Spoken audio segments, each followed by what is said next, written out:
So, welcome to the JC podcast, a place where we can explore and unpack life topics in a confusing and fast changing world. I'm your host, James, and this is one of the later episodes that we're doing. But it's still very much a new podcast.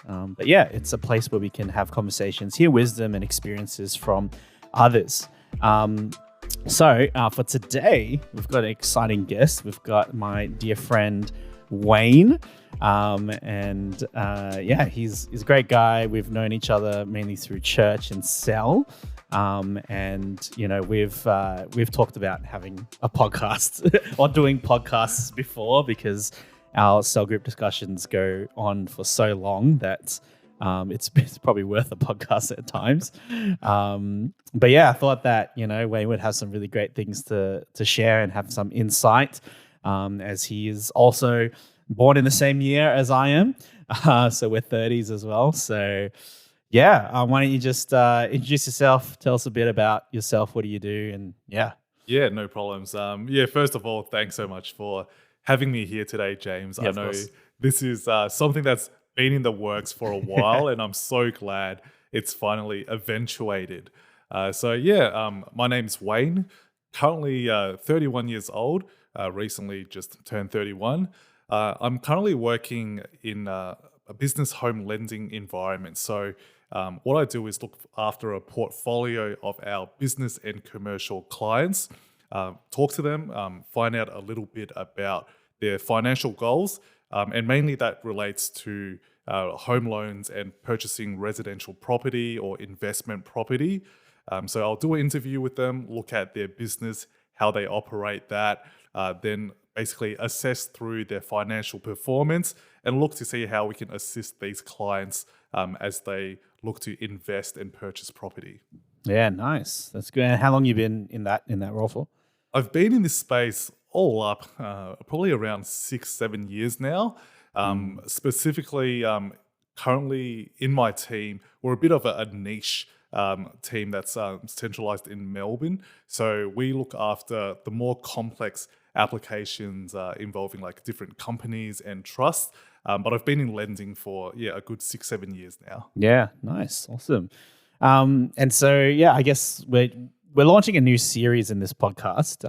It's advice for those in their 20s, for those who are 30 years old. So I found this Instagram post, and it was like asking this question, where it's like, for those who are 20s, leave a question in the comment section, and for those who are 30s, respond and like what are the answers that they gave. So I kind of ripped a few questions that we're going to talk about today from that list. But I think hopefully it's valuable for those who are, I guess, listening, who are 20s, who can hopefully gain some wisdom from us who are 30 years old. Although we've definitely haven't lived a very long life, but we've definitely lived our 20s.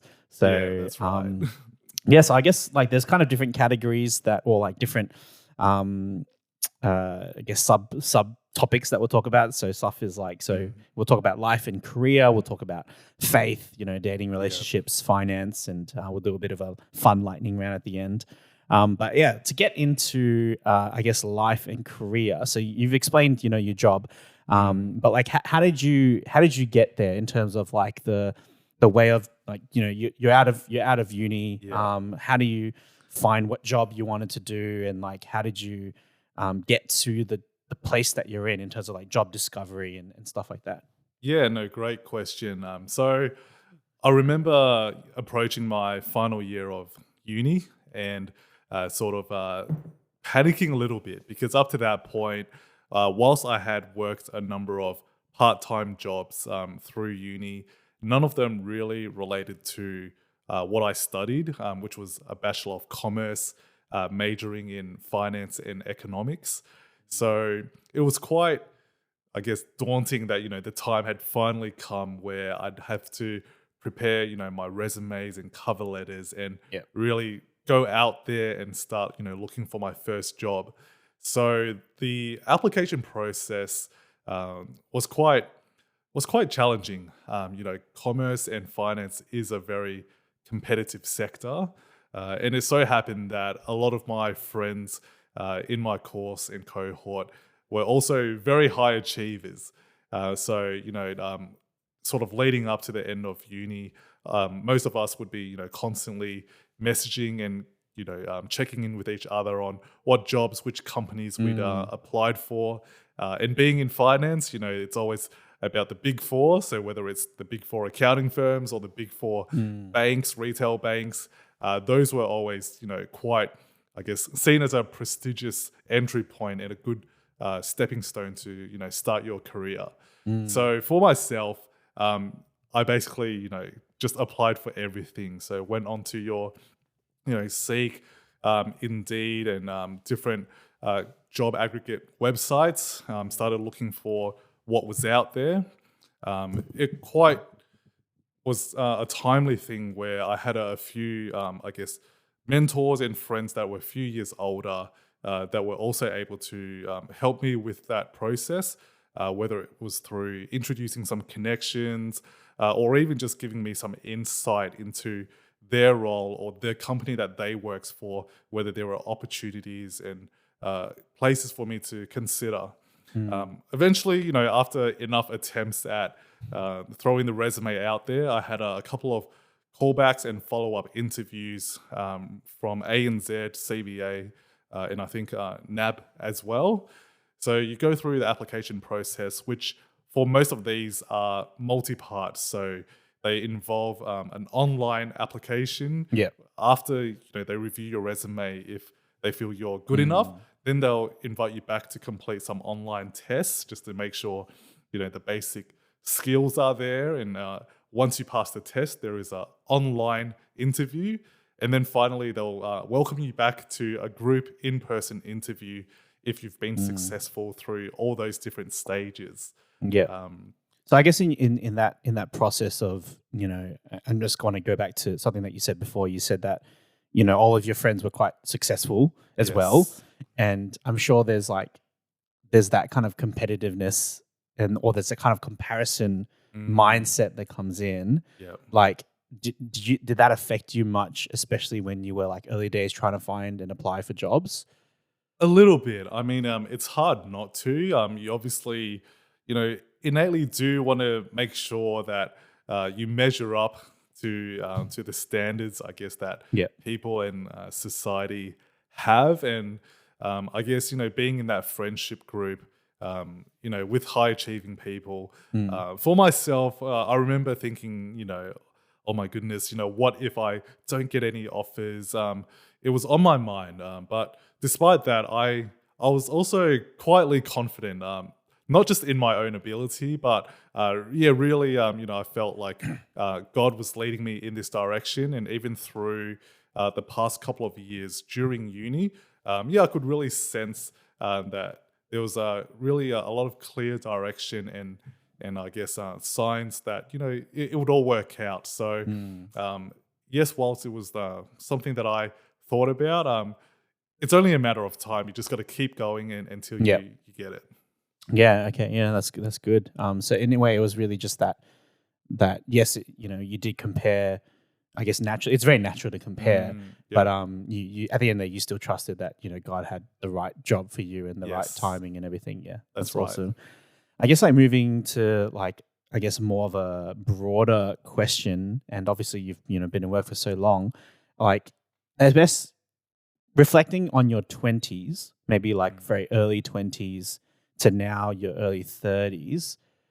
What did success mean to you back then? And what has success been to you now? Has it changed? Yeah, that is a good question. Short, simple answer is success definitely has evolved and changed over time. And I think it continues to do so. I guess as you grow older or enter into different seasons in your life, your priorities, your values, how you view the world, it does change, and you're shaped as a result of your past experiences and the environment that's around you. Early on, so in my early 20s, we're talking about quite fresh into the workforce. A lot of what success meant to me back then uh, unfortunately was quite materialistic and Mm. quite, I guess, focused on career. So in terms of your job title, where you worked, who you worked with, and of course, how much money you made. Those were all measures that I would look at and compare to my colleagues, my friends. Yeah, it's a very cutthroat environment because Yep. even with the nature of my job, a lot of our KPIs, key performance indicators and sales targets are all presented out in meetings. So Mm. not only do you know how you're going, but you also see how everyone else is going and how you compare to them. So success was easily defined at that time just by the material wealth or the, I guess, accolades, accomplishments Yep. you have Mm. through work in particular. Mm. And then, so then when you went to your 30s, like what shifted and how, and like, can you describe what things in place, or I guess what led to those things being shifted? Mm. So early on in my career, I'd say for the first 5, 6 years, I had an ambition and I had an idea of where I wanted to end up or what I wanted to do, where I Mm. wanted to be within this sort of corporate hierarchy. So it was a constant climbing onto the next big thing, the next promotion, the next job. Um, but with increasing, I guess, promotions or even higher pay, I found that it also came along with that a lot more stress, Yep. a lot more commitment, and in general, just yeah, my health was not at a great place, to be honest. Mm. That's Mm. when it really caused me to reflect on just the importance of work and career in my life, Yep. whether that was how I wanted to, I guess, define myself and measure my success just purely in terms of work and the work accomplishments. And so, whilst I had put in a lot of time and effort getting to where I thought I wanted to be, by the time that I got there, within a couple of months, yeah, I came to the realization that it wasn't as great, or at least to me, by that time, it wasn't worth everything that I had to sacrifice. James, like we all have the same number of hours in the day Mm. and limited energy. So we have to be so intentional with how we spend our time and energy. And with everything going towards work, yeah, there were many things that I had to sacrifice because of that. So Mm. success for me as I got older and now in my 30s is really less so about just purely the work and career accolades and performance.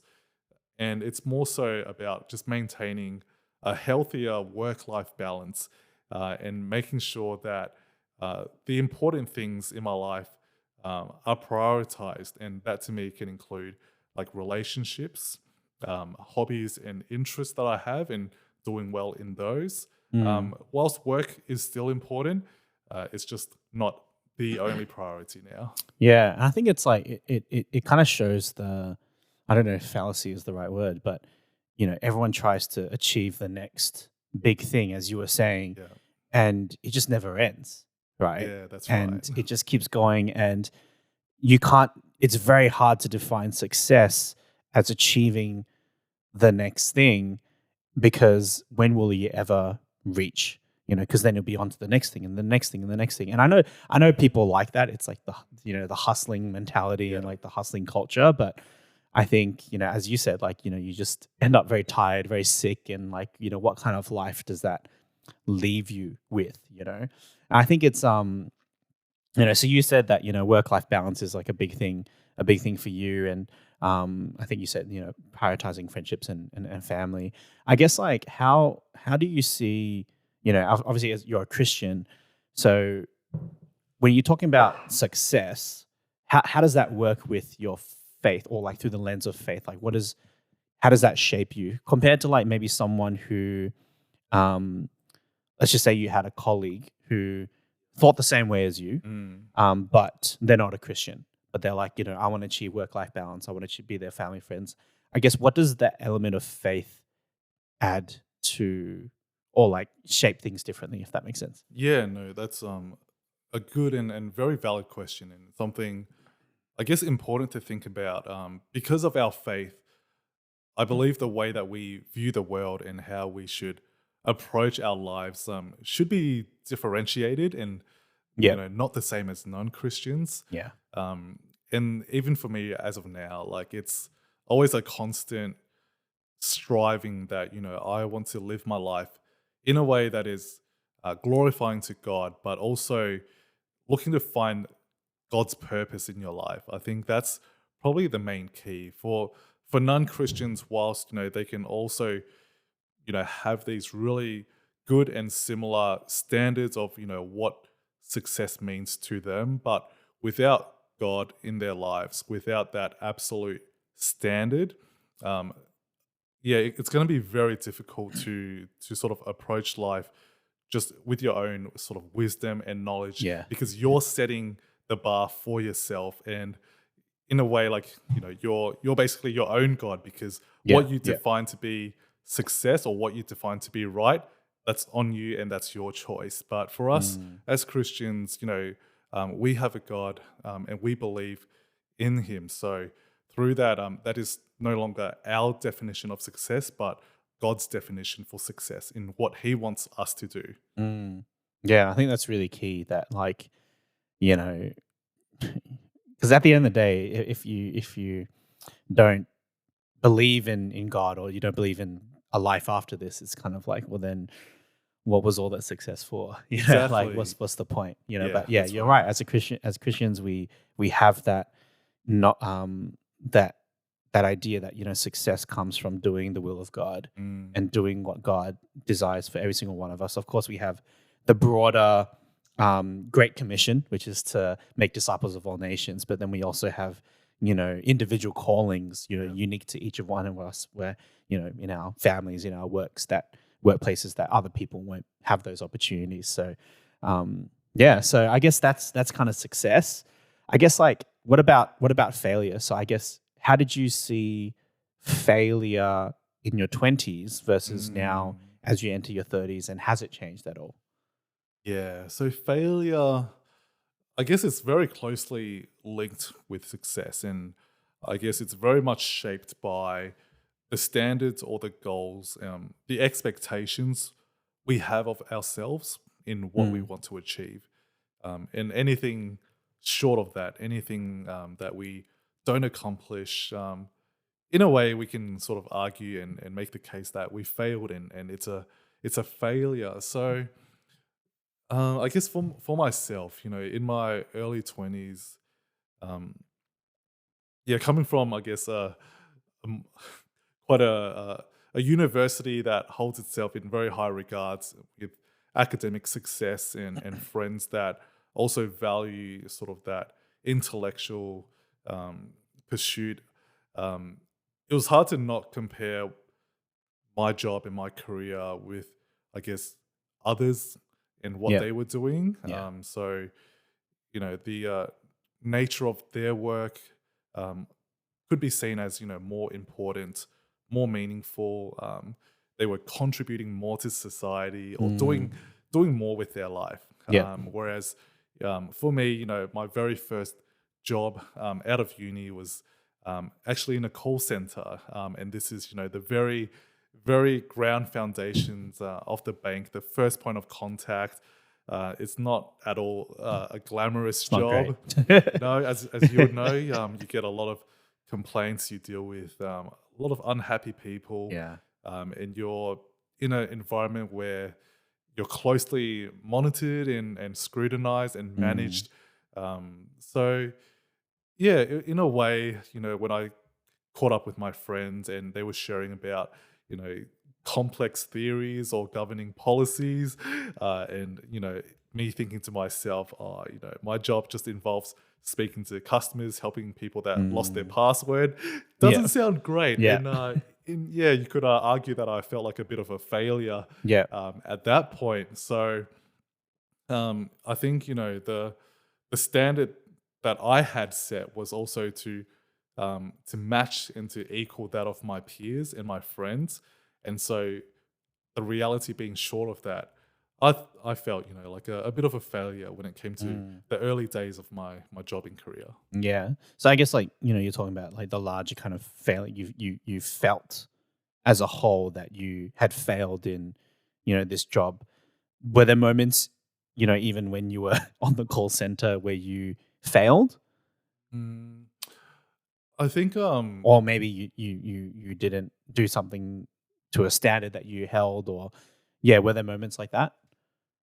Uh, yes, to a certain extent. As with any job, as you're learning the ropes and sort of new into the role, it's almost guaranteed. You'll be making mistakes and learning along the way. Yeah. But I think for me, the real sense of the word like failure actually came more from like a deeper inside Mm, innate feeling that I wasn't living up to my sure. Yep. expectations. I Yeah. wasn't Yeah. living to my full potential. Yep. And once again, tying this back to, I guess, our faith as well, could probably even argue that, yeah, like I felt like I wasn't living to what God had called me to do. But on a more Mm, practical side, it felt more like, I went to uni to study for 3 years. I learned all of these complex, concepts, theories, yep. and there Yep. I was not utilizing any of that. Yeah. Yeah. So that lack of living your life to what you can be, Mm. um, not achieving that was, yeah, it was quite disheartening. Mm. And so obviously we know that, you did manage to leave that department, and Yes, you actually got into a role that you felt that you could contribute, have value, where you interact correct. with clients and everything. Did that sense of failure come back after that? Or did you feel that because you were already kind of doing something that you felt was successful, or that you felt that you were providing value, that didn't come back again? I think it works in two parts. I do feel like having a new job with, I guess, more responsibilities and I guess a job that I felt more engaged with and doing work that I actually believed was making a difference Yeah. to the different clients. That nature of the job itself, I'd say, would have helped me, yeah, feel more accomplished and less of that sort of failure mentality coming back. But at the same time as well, I think another thing that changed was also just the way that I perceived and the way that I approached viewing work and what it means to I guess find fulfillment through work.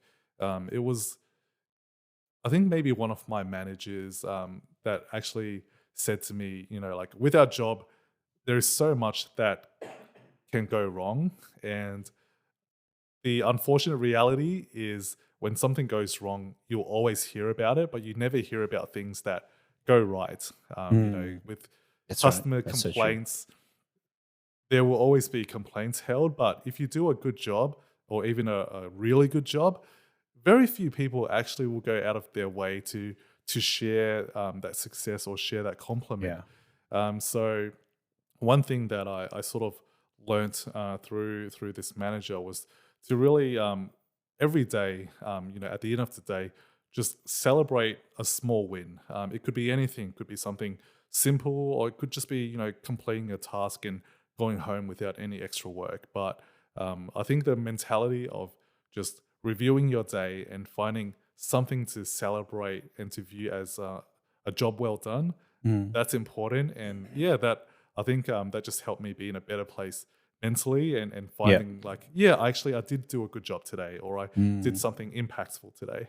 Yeah, I think that's really good, because I think for me, especially, what comes to mind was, as a pastor, and serving in the church for so long, tech is a big thing for me. Like, I'm a huge techie, and so things like, audio, and or like the slides and all that stuff, you really want to get that right. Yeah. And it's such a, they have these in like Christian memes on Instagram pages, but it's just like when something goes wrong, everyone just turns their heads towards the Yes, sound that's booth, so and it's just like, true. what happened? But then when a service is smooth, like no one No no one one notices. cares, like no That's one. right. It's just like that's how it's supposed to be, and so it's Correct. hard to then deal with failure because it's like, oh, like I really stuffed up big time, Mm, but then you forget about, actually no, you did so well in all these other areas, yeah. because I think the thing that I struggle with, it's like if I do something that I've done that I'm supposed to do, I struggle to celebrate it because Yep. I feel that it's like I was supposed to do that anyway. So it's like, why am I celebrating something that I was supposed to do in the first place? Like when I meet expectations, it's only when it's like you exceed expectations, like, oh, good job, good job. So yeah, I think that's a good thing to remember, to like, hey, I actually did something that was good, and even though it was what I was supposed to do, Yeah. I still did good. Like I didn't stuff up, or I didn't, you That's know. so true. So often we're like our own harshest critics. Yes. And Yeah. whilst, it is almost like just an expectation that you should know your job Mm. and just do your job well, I think it's not something we should take for granted, especially, if you want to stay engaged, you really do have to like find these small wins and windows of opportunity to, Yeah. yeah, evaluate yourself in a positive light as well. Yeah. So important. I guess like we'll maybe switch gears, and we've been talking a little bit about faith. Yeah.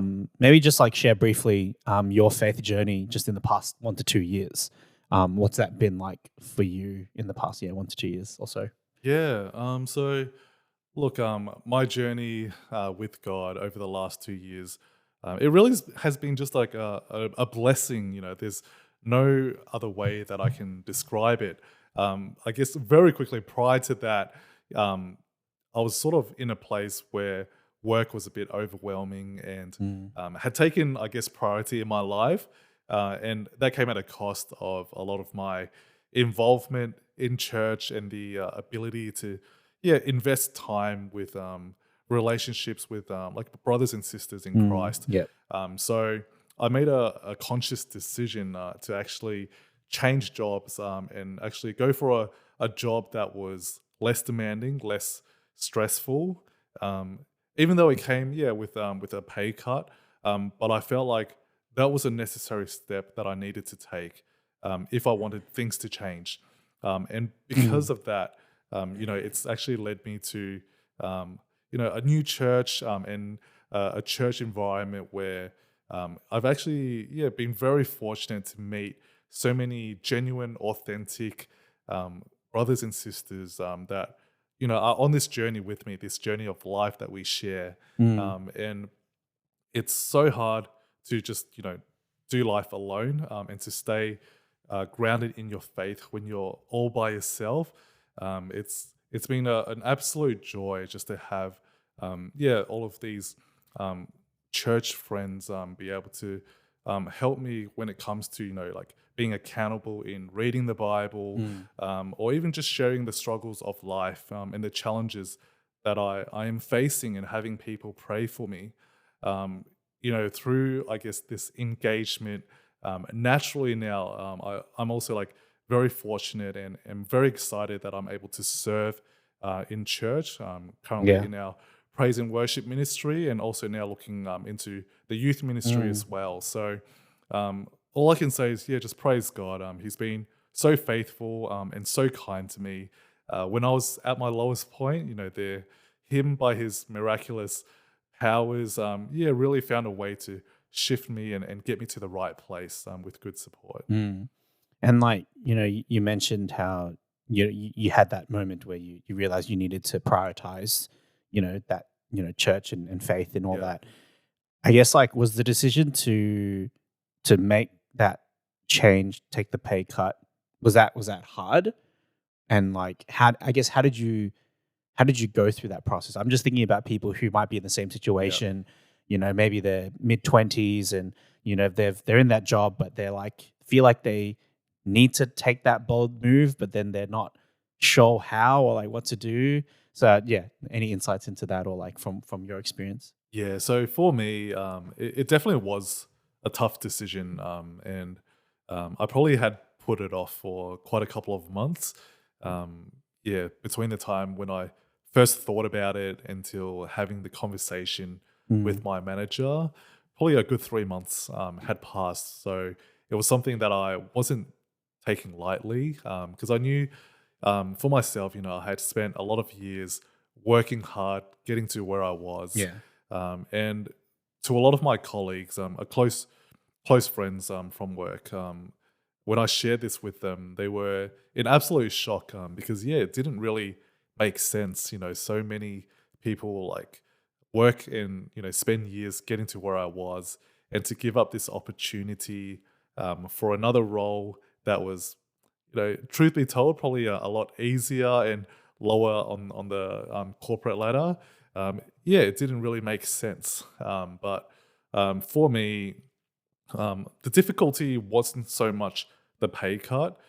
It was more like my concern around whether this new job would be fulfilling enough, whether I'd be engaged, and whether I would still enjoy the work because it was one, like, more simple, less responsibilities, Mm. less commitment. But also, you could argue, the work in itself was less interesting and less engaging. So Yeah. I was a bit concerned that I may not enjoy the job or could stick it out. But I was at a pretty desperate time in my life where I was really looking for change, and I knew this was the right step towards that.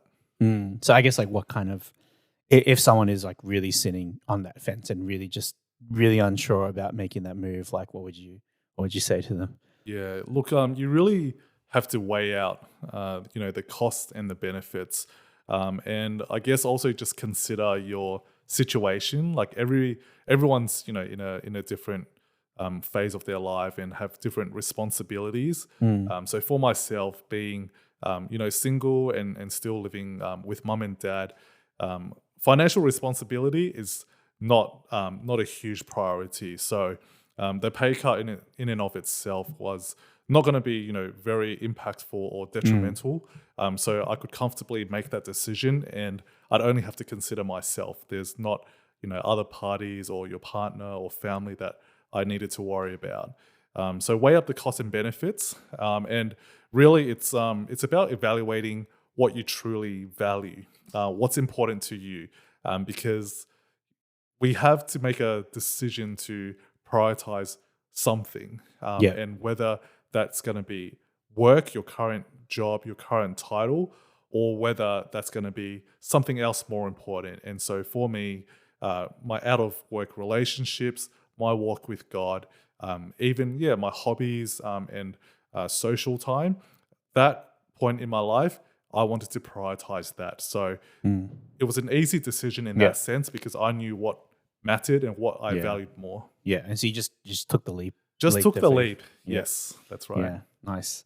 And so I guess like so talking about faith, talking about work, I guess like share just your experience about what it's like being a Christian in your workplace and like Mm. the challenges associated with that, whether that be that you feel that you have to hide it or even challenges when you try to, share the gospel with your colleagues. Yeah, I mean, I think we live in a time where, unfortunately, there's increasing pressure out there Yeah. that is, I guess, advocating for a lot of values and beliefs that are against what we believe in as Christians.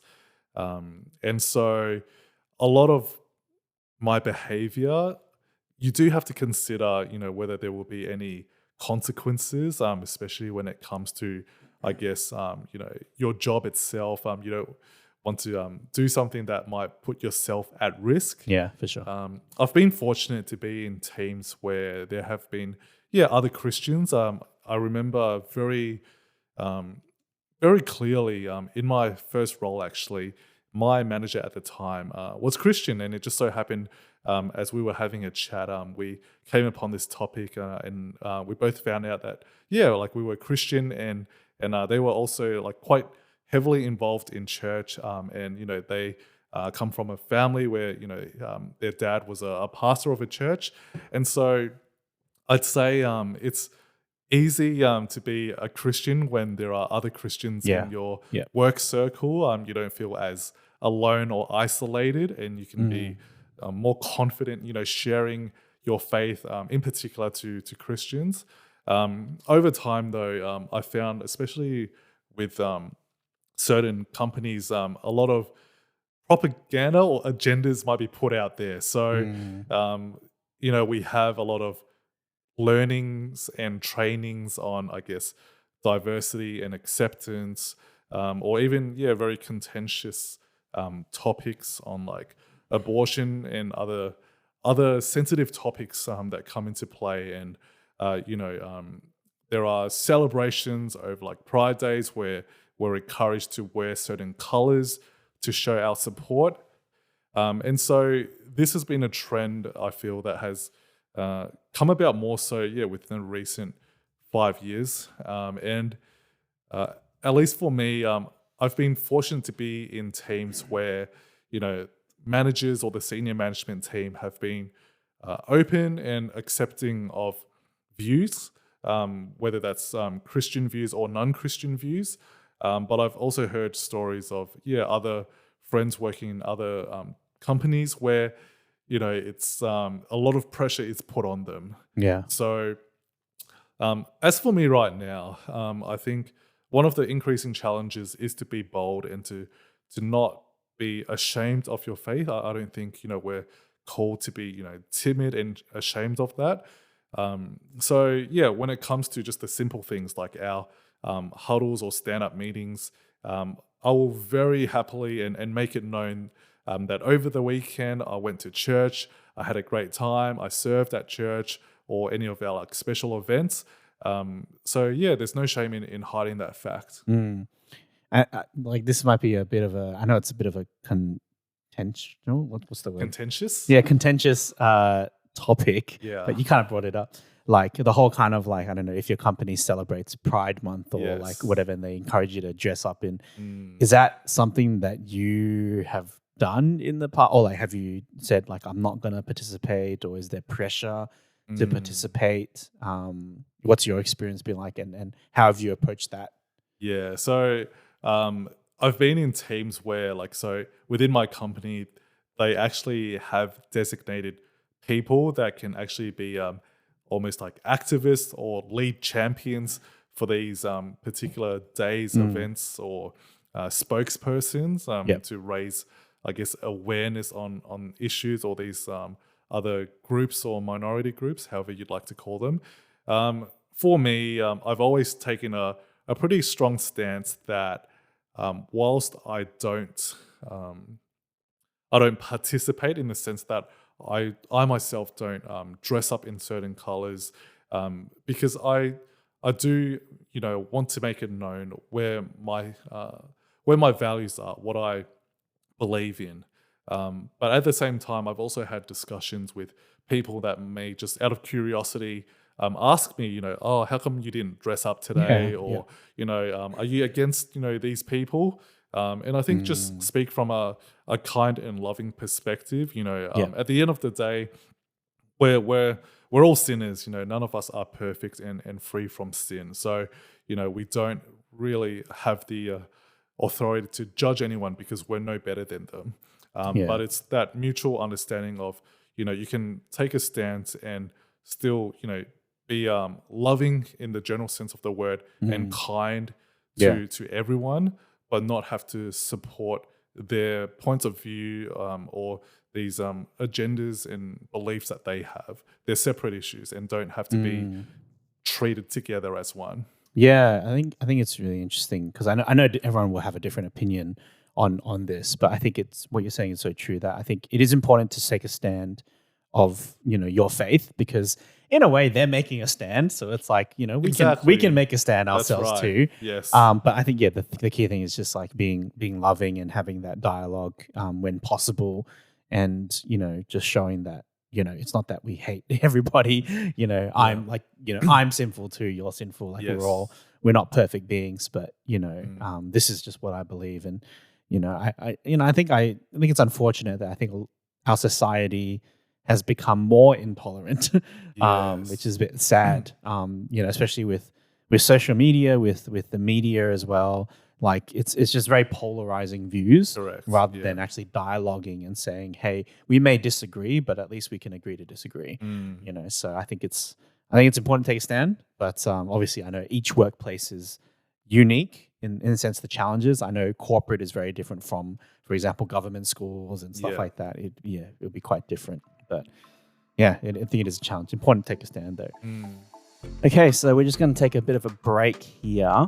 This is gonna be a two-parter episode, and so we just happen to talk about a lot of stuff that I think it's just best to put it into two different episodes.